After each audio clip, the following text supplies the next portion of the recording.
My name is Allison Hart, and I grew up in a small blue house on Larch Street in Cleveland, United States of America.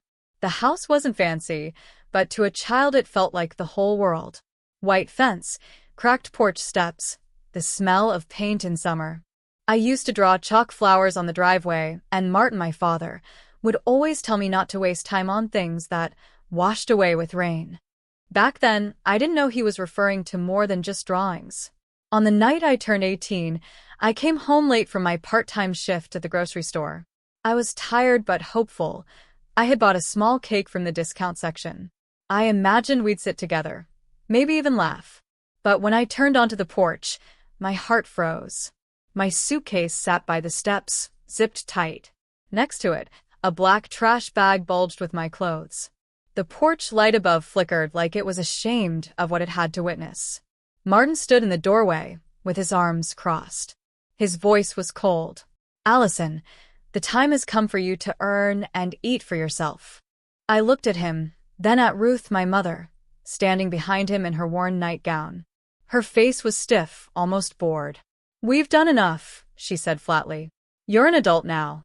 Go find your own life." For a few seconds, I couldn't breathe. I laughed nervously, thinking it was some cruel joke.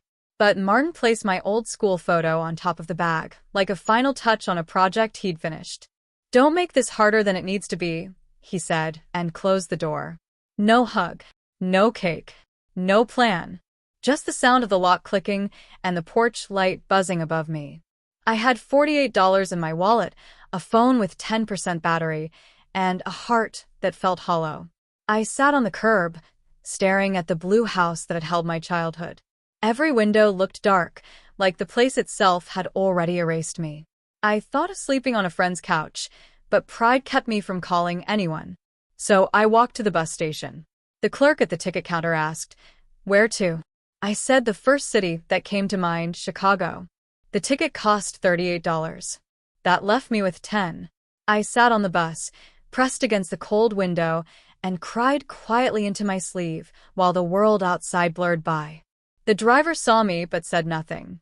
I made myself a promise in that moment. If life had decided to push me onto the street, I would build a street of my own. The first few months in Chicago were brutal. I worked at a coffee shop during the day and cleaned offices at night.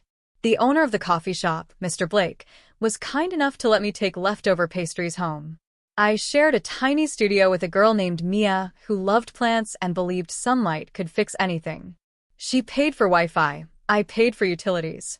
We had one bed and took turns sleeping on the couch. There were nights I counted coins to make sure I had enough for rent. Sometimes I'd sit in the public library just to stay warm. The librarians started recognizing me and saving the newer job listings on the counter. When my shoes wore out, I stuffed them with newspaper. But each month I saved something, even if it was $10. I refused to become the version of myself that Martin and Ruth probably expected to see fail. In my third year, I landed a receptionist job at a logistics company. The office had glass walls, clean floors, and a vending machine that took cards. My manager, Mr. Reynolds, noticed my dedication and encouraged me to learn about supply management software. I stayed after hours, teaching myself from YouTube videos. Within a year, I moved from the front desk to an assistant coordinator role. The first time I saw my name on a business card, I almost cried. Allison Hart, Operations Assistant. It wasn't much, but to me it was a crown. Mia and I eventually went our separate ways when she married her college boyfriend. Before she left, she hugged me and said, "You're the most disciplined person I've ever met. You'll go far." She didn't know that every ounce of discipline was born from fear. Fear of never belonging. Fear of hearing Ruth's cold voice again. By 23, I had saved over $30,000. By 25, $80,000. I kept track of every expense in a notebook. When I bought a secondhand car for $8,200, I wrote "Freedom" in big letters on the page. Life wasn't glamorous, but it was mine. No one could throw me out anymore.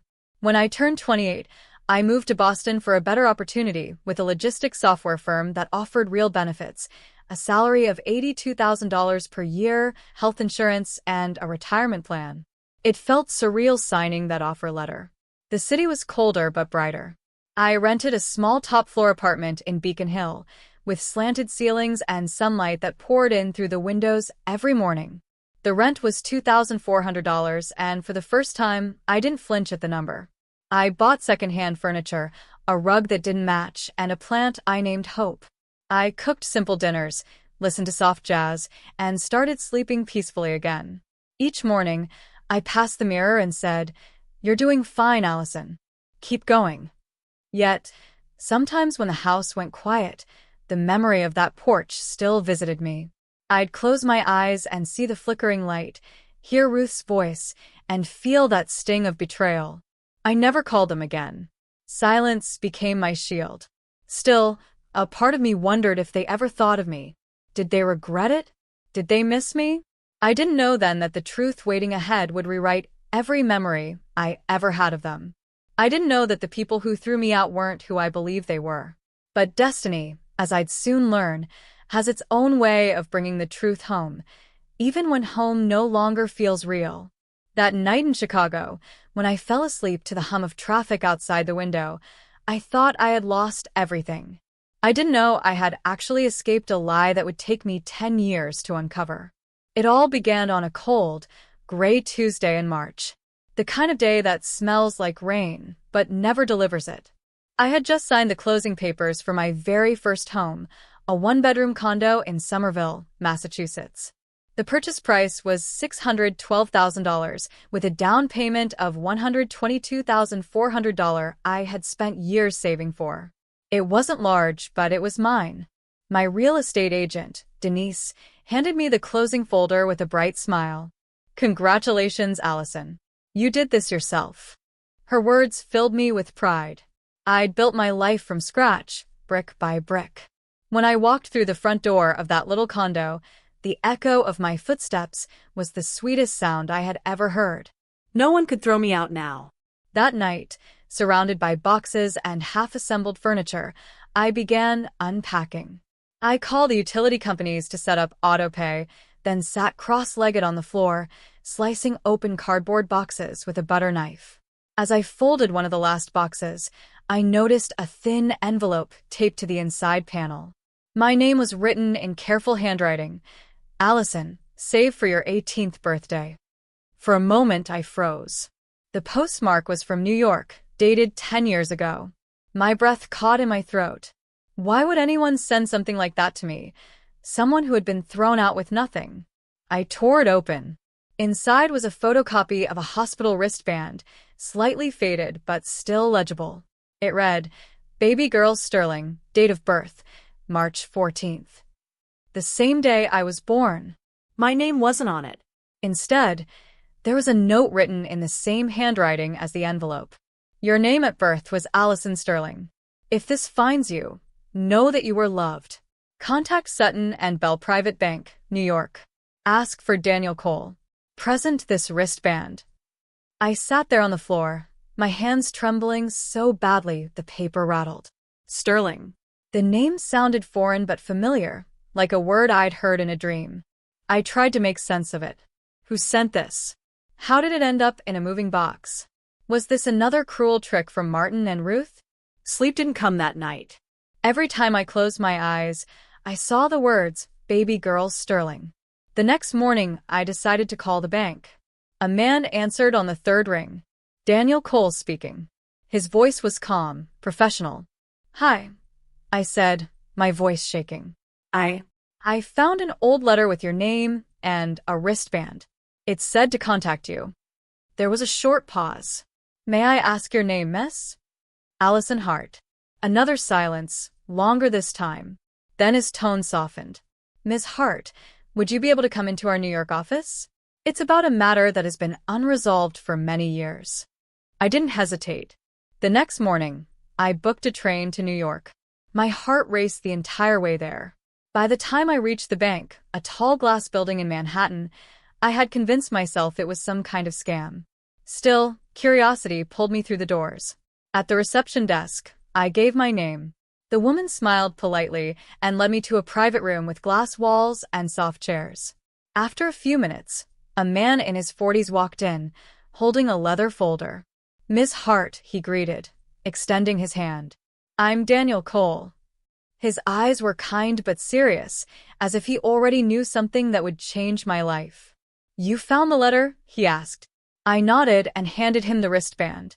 He studied it for a moment, then opened his folder. Inside were several documents, photographs, and what looked like a printed news clipping.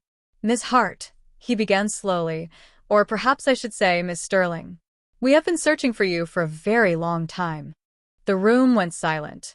My heart hammered so loudly I could barely hear him continue.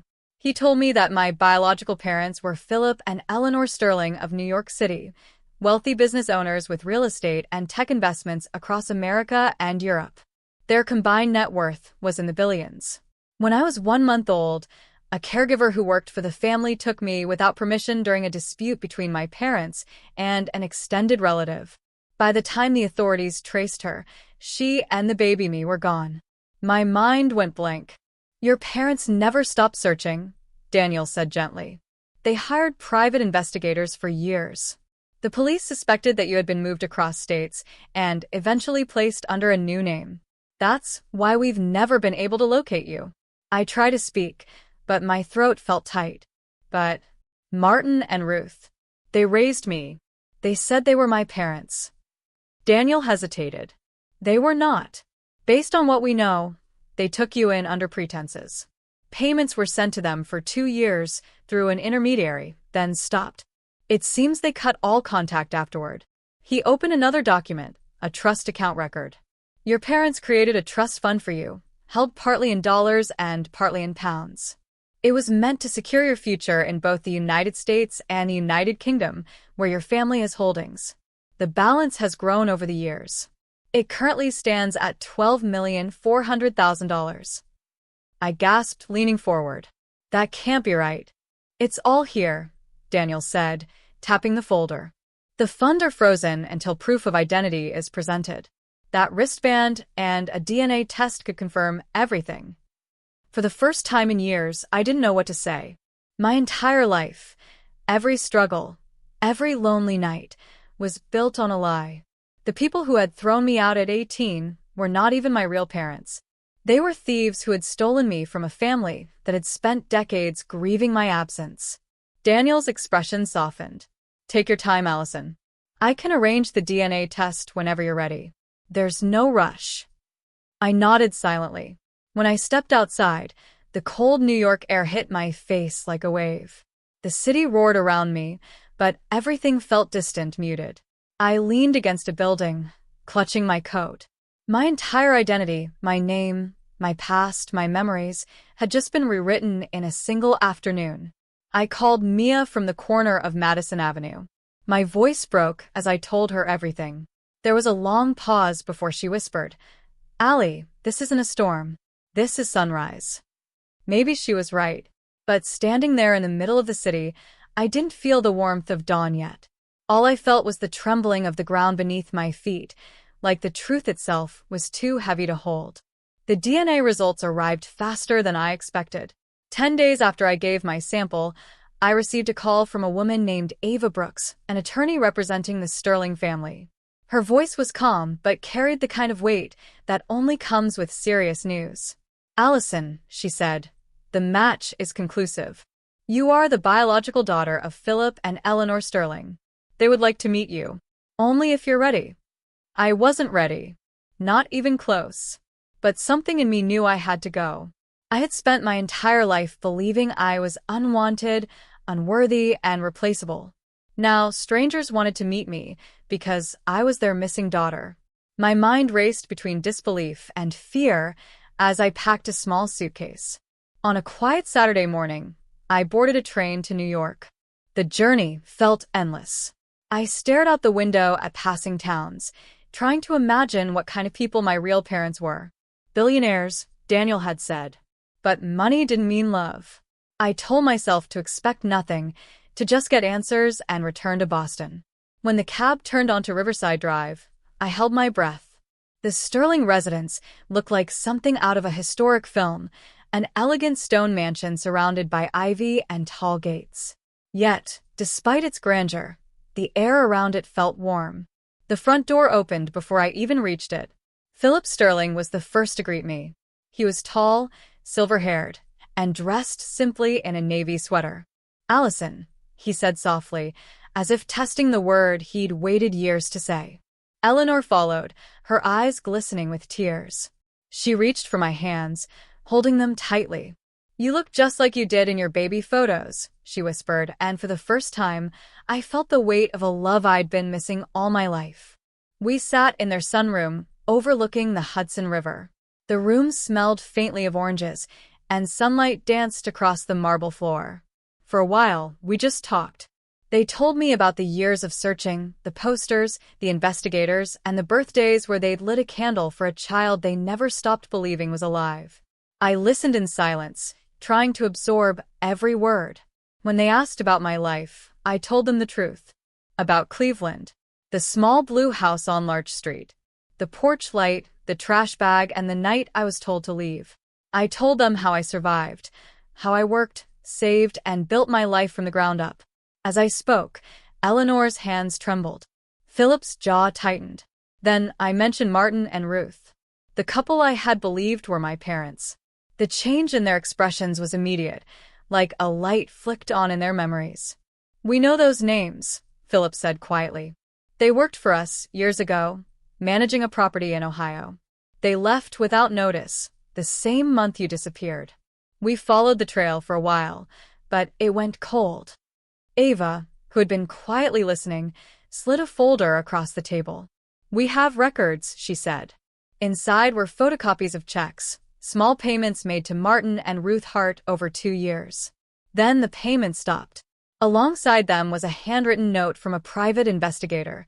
Suspect couple moved frequently. Believed to have kept the child under a false identity. My stomach turned. Every kind smile, every childhood moment, every supposed act of parenting had been built on a crime. They hadn't rescued me. They had stolen me. That night, I stayed in a guest room overlooking the river. It was beautiful, peaceful, and terrifying. I lay awake staring at the ceiling, trying to make sense of the storm inside me. The Sterlings wanted to pursue legal action, but I wasn't sure I wanted that. I needed clarity first, proof beyond papers and memories. The next morning, Ava and I went through old court archives and public records. After days of searching, we found something that confirmed everything.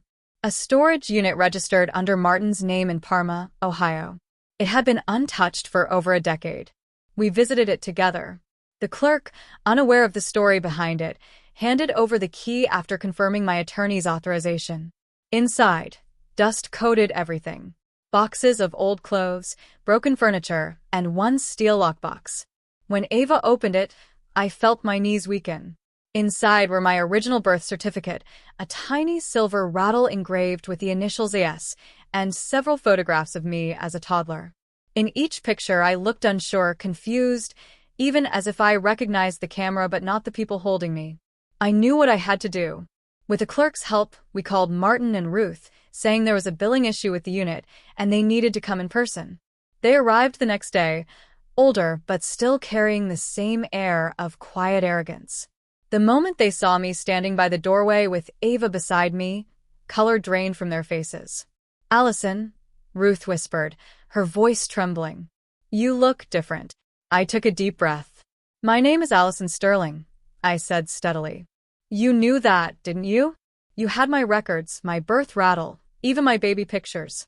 You took me, and then threw me out when I turned 18. Martin couldn't meet my eyes. He stared at the floor, his hands shaking. Ruth leaned on the counter, tears gathering in her eyes. "We were scared," she said weakly. "We were told rich people would come after us. Then the payment stopped, and we didn't know what to do. We loved you in our own way." I felt anger rise like fire in my chest. "You didn't love me," I said quietly.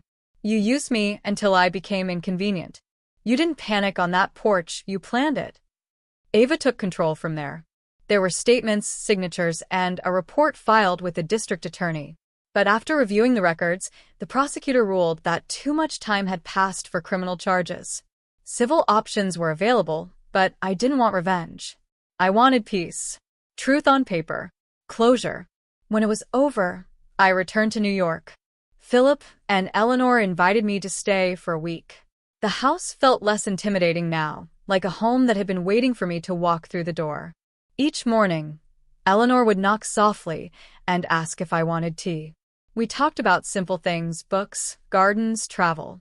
Philip showed me the ledger of the trust fund. It was carefully managed, divided into accounts in both dollars and pounds. "I want you to take time to learn how to handle this," he said. "It's not just money, it's responsibility." For the first time in my life, I felt what it meant to belong, not because someone allowed me to, but because I had found where I truly came from. That night, standing on their balcony, I looked out over the city lights and whispered to myself, "I'm home." And for once, the word didn't hurt. It healed. The first thing I bought with my inheritance wasn't a car or jewelry or some extravagant trip across Europe. It was a home. A real one. Not a place I could be thrown out of, not a temporary apartment with peeling paint and a cranky landlord, but a house that would answer back when I said the word home. I found it in Lakeview, Chicago, an elegant two-story brick house with white-trimmed windows, a wide porch, and a backyard that overlooked the quiet ripples of the lake. The asking price was $1,150,000, and for the first time in my life, signing that check didn't feel like a fantasy. It felt like reclaiming something I had been denied since I was 18. When I first stepped into that empty house, sunlight poured across the hardwood floors, scattering through the dust like gold. I stood there in silence, listening to the stillness.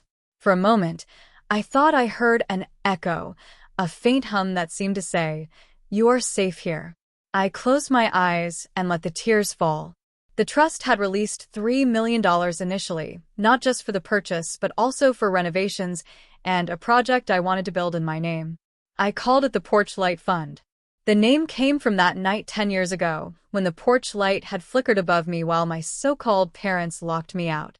I decided that, from now on, a porch light would never again represent rejection. It would represent guidance, hope, and safety. The Porch Light Fund started small, with a simple goal: to help teenagers who were kicked out or abandoned. I remembered too clearly what it felt like to have nowhere to go. We provided safe beds, short-term housing, trade school scholarships, and legal help for those caught in family disputes. We also created a small Life Start closet, a walk-in room filled with donated clothes, winter coats, and essential items like toothbrushes, notebooks, and prepaid phone cards. The foundation slogan was written above the entrance in silver letters: "Every locked door deserves a key." But before I could build forward, I had to look back. The blue house on Larch Street in Cleveland, the one where everything had ended, haunted me. I couldn't erase the memory of that flickering light and the suitcase on the porch. 6 months after moving into my new home, I learned that the house had gone up for auction after years of neglect. I bought it for $95,000. When I arrived there with a team of contractors, the air around the property felt frozen in time. The porch steps were cracked, the paint was peeling, and the windows looked hollow.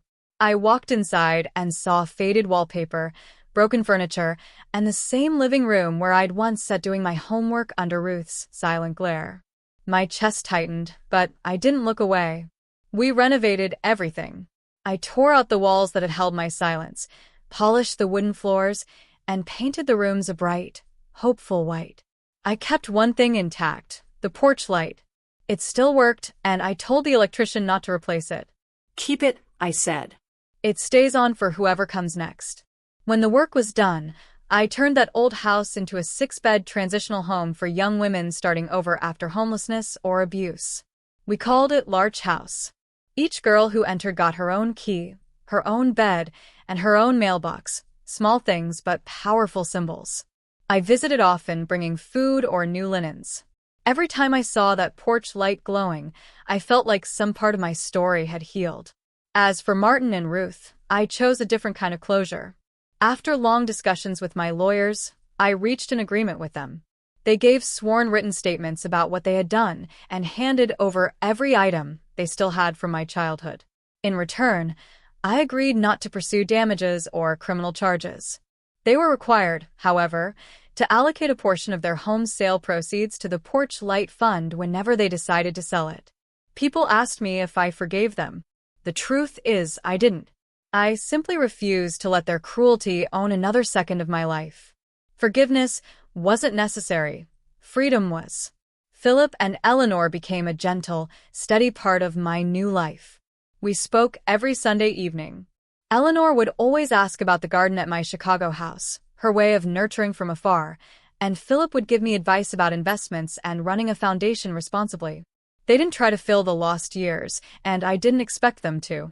Some voids can't be replaced, but they can be softened. My brother Noah entered my world like sunlight through an open window. He was 5 years younger, full of humor, and determined to make me laugh. He'd send me photos of his golden retriever, Daisy, with captions like, "Your niece misses you and Allison." He didn't care that we'd spent decades apart. To him, I was family the moment he knew my name. One summer afternoon, I invited my parents and Noah to visit my Chicago home. They arrived with flowers, laughter, and no hesitation. Eleanor walked through every room, touching the walls, smiling quietly. When she reached the porch, she said, "You turned pain into purpose." That was the highest compliment I could imagine. The night they left, I sat outside as the sun melted into the lake. The breeze carried the smell of water and lilacs. The windows behind me glowed warm and golden. I thought of the promise I had made on that bus a decade ago, to build a street of my own. I had done it, not just with money, but with will, with endurance, with truth. People often ask me now what money means to me. I tell them it's a tool, not an answer. It can't replace love. It can't rewrite childhood. But it can build doors instead of walls. It can buy warmth for someone shivering in the dark. It can turn a porch light from a symbol of exile into a beacon of welcome. Every morning before leaving the house, I touch the frame of my front door. It's a quiet ritual, a reminder of everything that came before and everything that will follow. The girl who once stood on a cold porch with her life in a trash bag still lives inside me, but she isn't scared anymore. She has a home, a voice, and a key. I am Allison Hart Sterling. My name sits proudly on a deed, a bank card, and the letterhead of a foundation built from the ashes of a stolen childhood. I don't live with ghosts anymore. I live with light. And every night, before I turn out the porch lamp, I whisper to myself, "You made it home."